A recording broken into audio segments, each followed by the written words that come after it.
Today I'm sharing my life lessons from a very special person.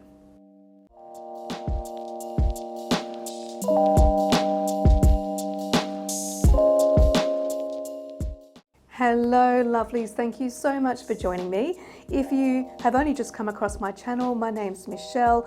I'm an artist and hand weaver, and I post every couple of weeks about my creative processes as well as creative motivation.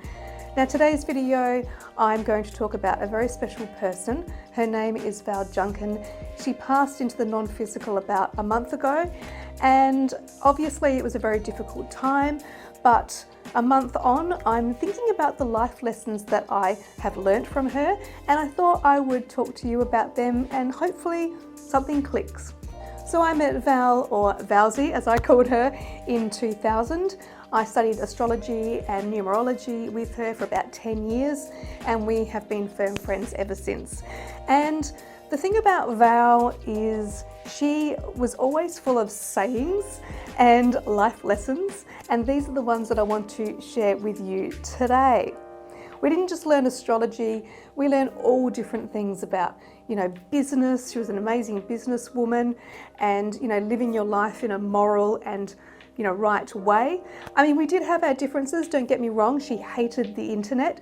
So it's really ironic that I'm talking about her and the life lessons that she taught me here on YouTube, because I'm sure she'd be horrified about the whole concept of YouTube.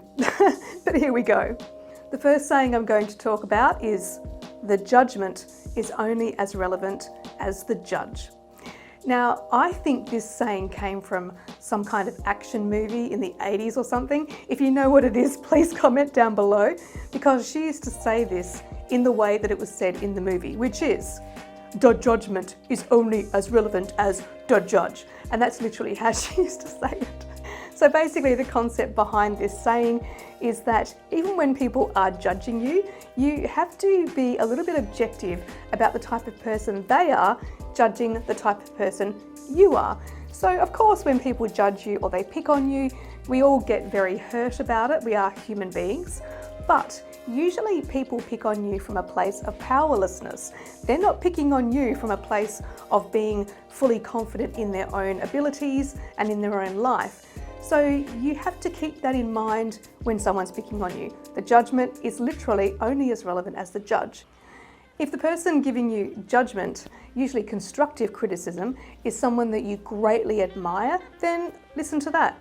But if someone is picking on you and being critical for no reason, usually they're the type of person that you wouldn't want to be like anyway. So just keep that in mind instead of getting caught up in the hurt of it all.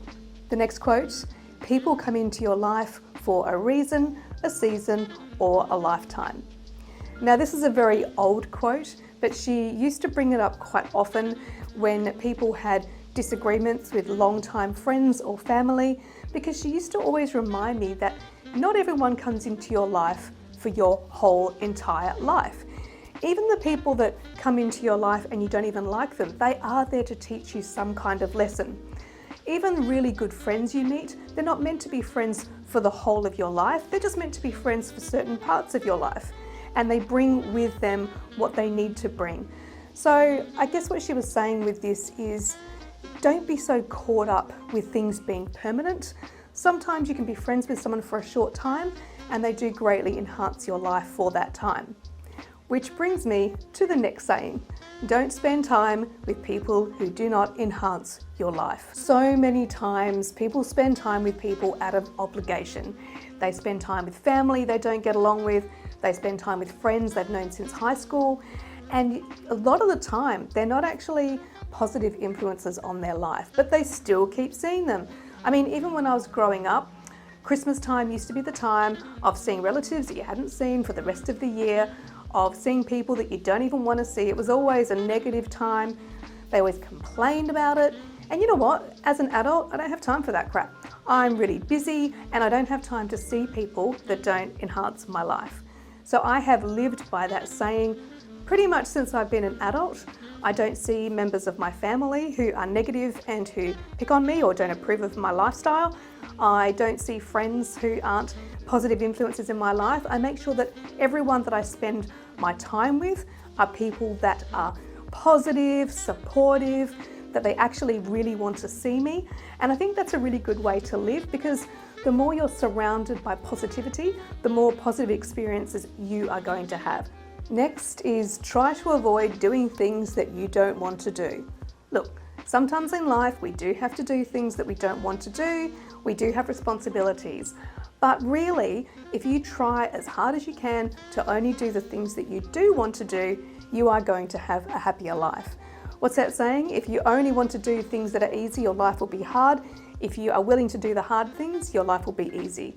That's how I look at it. So yeah, sometimes it is hard to say no to things, or to say, I don't want to do that anymore. And this also ties into the last point about people who don't enhance your life. Sometimes it is hard to have those difficult conversations, or to stop seeing people, or stop doing things. But in the long run, if you are trying as hard as you can to only do things that you want to do, your life is going to be so much better, and you are going to be spending quality time doing what you really want to do and concentrating on your passions, on, if you've got a career that you really want to do, you're going to have more time to do those things. So that's one to think about as well. And the last one I'm going to talk about today is the psychological affects the physical.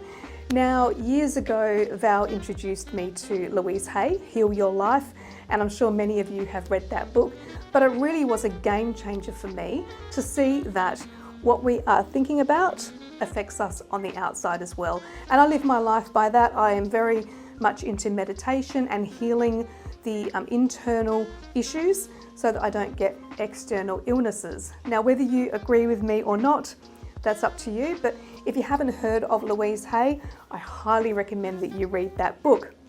Now, if you saw my last video on perimenopause, a funny story about Valsy, when she went through menopause years and years ago, she told me that she went through the whole thing. She did hormone replacement therapy. She had all sorts of issues.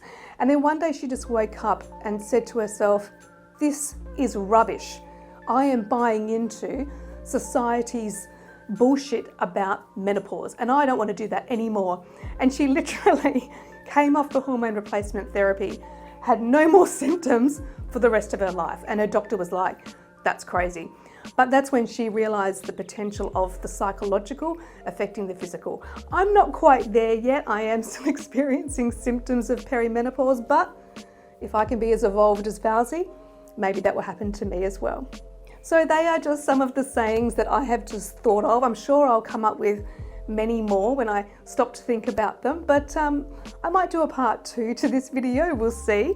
Val also taught me so much about astrology and numerology, and I have been going back into my notes, so please leave a comment below if you'd like me to delve into some of that. I'm really happy to have a chat about astrology or numerology. Let me know.